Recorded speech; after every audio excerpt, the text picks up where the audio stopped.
RAB আইনশৃঙ্খলা পরিস্থিতি স্বাভাবিক রাখতে দুষ্কৃতিকারী এবং স্বার্থান্বেষী মহলের অপতৎপরতার সাথে জড়িত সকল ব্যক্তিদের আইনের আওতায় আনার জন্য বদ্ধপরিকর। আমাদের এই অভিযানের পাশাপাশি আরও আমাদের কাছে কিছু তথ্য আছে, অস্ত্রের সোর্স, সেগুলো নিয়ে আমাদের কাজ চলমান আছে।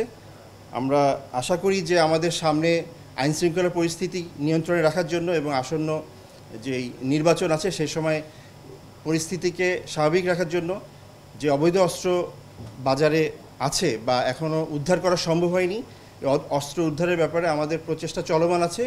এবং আমি আপনাদের এই সম্মানিত সাংবাদিক ভাইদের মাধ্যমে আমি আমাদের দেশবাসী বা জনগণের কাছে আহ্বান জানাবো যে কারো কাছে যদি এরকম কোনো তথ্য থাকে, কোথাও কোনো অস্ত্র আছে বা মাদক আছে, সেই তথ্য যদি আমাদের কাছে দেয়া হয় তাহলে আমরা এটা অবশ্যই যাচাই বাছাই করব এবং আসামি গ্রেফতার এবং অস্ত্র উদ্ধার, মাদক উদ্ধারের জন্য আমাদের সর্বাত্মক এবং সর্বোচ্চ চেষ্টা করব।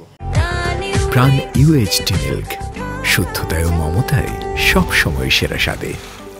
আমাদের যে অবৈধ অস্ত্র মানে গত 5ই আগস্টের সময় বিভিন্ন থানা বা বিভিন্ন জায়গা থেকে যে অস্ত্রগুলো লুট হয়েছে সেটার ব্যাপারে বেশ কিছু অস্ত্র উদ্ধার হয়েছে। এখনও কিছু অস্ত্র উদ্ধার করা সম্ভব হয়নি, বাট সময় কিন্তু 1 বছর পেরিয়ে গেছে।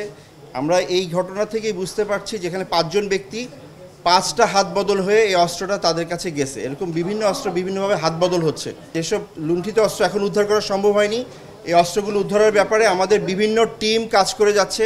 আমরা তথ্য সংগ্রহ করছি, যাচাই বাছাই করছি, বিভিন্ন জায়গায় অভিযান পরিচালনা করছি, বাট বিভিন্নভাবে হাত বদল হয়ে গেছে অস্ত্রগুলো, যার কারণে এটা এখন একটু ডিফিকাল্ট।